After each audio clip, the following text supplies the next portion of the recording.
Hello, everyone. Today we're going to talk about the science of autism. It's important to remember that there is no one-size-fits-all when it comes to autism. And every autistic person is unique. This is why we talk about the spectrum now. However, there are some common symptoms that many autistic people share. Okay, let's go. Hypersensitivity. This is a vast topic that I'll cover in a separate video. Basically, all the senses are heightened. We can hear sounds that neurotypicals don't. We can smell others more strongly, etc. And we are also often very sensitive to light. I always wear my sunglasses, even if it's very dark sky. So hyposensitivity. So on the other hand, we can also be hyposensitive, especially to cold or pain. Personally, I'm very resistant to pain. I finally understand why, but I'll come back to this later as well. Intolerance to change. Any change in routine or any unexpected event can cause a real nightmare and trigger anxiety. In fact, everything can be a source of anxiety.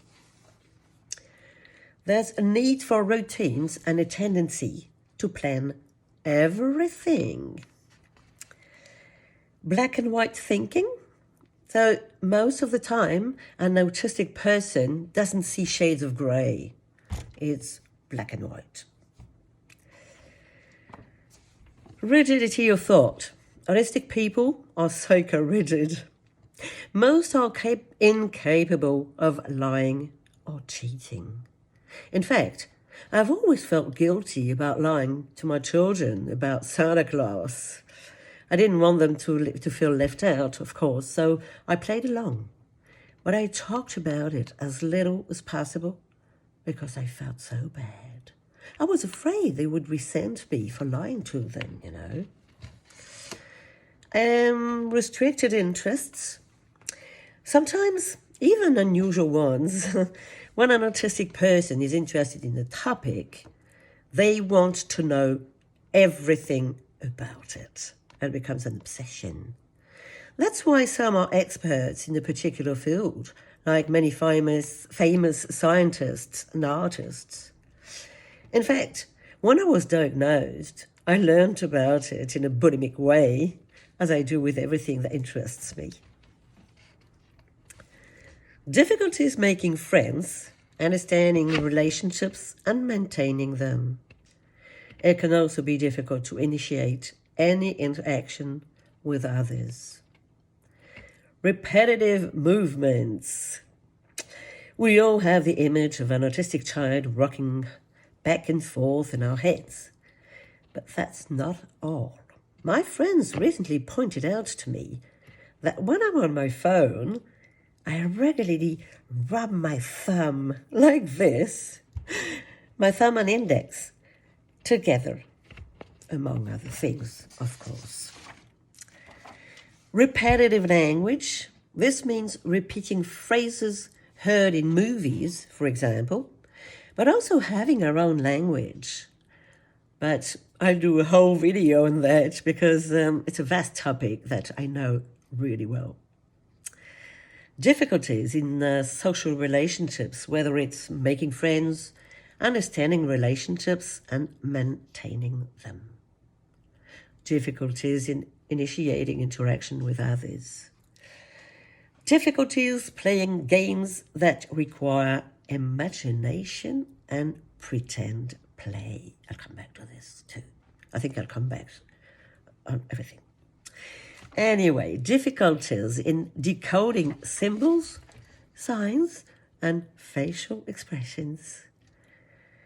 But of course, I'll come back to non-verbal communication in more detail very soon. Eye contact is often difficult. Some autistic people can't look people in the eye Others do the opposite and stare. I said black or white.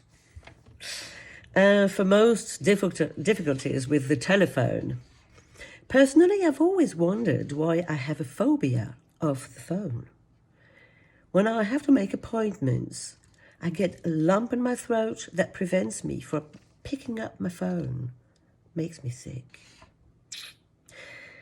There you have it. I've given you the main signs. I will come back to some of them in more detail.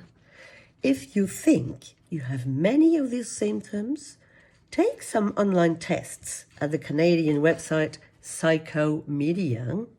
It's free and reliable. They are the same tests that psychiatrists give us. If the results show a possible ASD, I advise you to make an appointment with a professional for an official diagnosis. Don't hesitate to tell me in the comments what topics you would like me to cover or develop first. Have a lovely day.